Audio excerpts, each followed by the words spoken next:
Last week, 90% of the Southern Poverty Law Center's workers union passed a vote urging the SPLC's board of directors to fire the president and CEO Margaret Huang. While the union claims that she has been involved in union busting, the embattled CEO reportedly told the SPLC board that there has been a budget shortfall. Now, I have that hard to believe since they have almost $500 million they're sitting on in offshore accounts. Could there be more to this story? Joining me now to discuss this is Tyler O'Neill, who first reported this story. He's the managing editor of the Daily Signal and the author of the book, Making Hate Pay, The Corruption of the Southern Poverty Law Center. He is the expert on the SPLC. Tyler, welcome back to Washington Watch. Thanks, Tony. Thanks for having me. All right, so I recall our last conversation when there were layoffs at the Southern Poverty Law Center, and I asked you, is this a union-busting initiative by the SPLC leadership? And now we have the evidence that that is exactly what this leftist organization was doing. That is exactly what the union claims.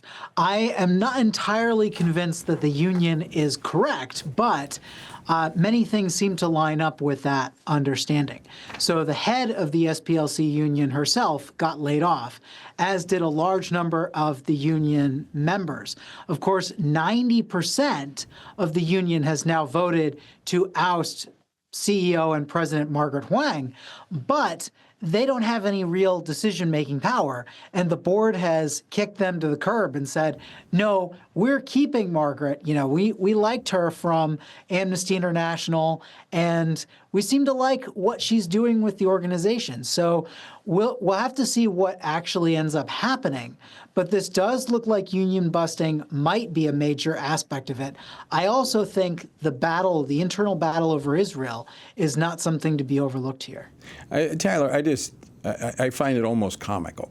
All right, that the left in embracing everything leftist, and now they're fighting themselves. I found this was very interesting in the release from the union at the SPLC. And I'm quoting from this. In surveys conducted by SPLC's Justice, Equity, Diversity, and Inclusion Department, shortly before layoffs, most staff said they did not trust or have faith in SPLC leadership. In 2022, only 49% of the staff had confidence in leadership, which fell to 44% in 2024. They've got so many issues. I mean, they've been discredited on so many levels over the last 5 or 6 years, but yet the media continues to hold them up as a source of credible information.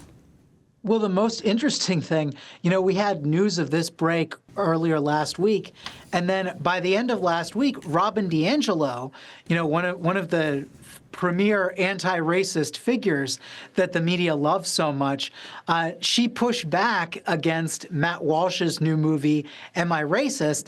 And at the very top of her article and her statement, she cites who? None other than the Southern Poverty Law Center, as if this organization hadn't just had, the list goes on and on and on.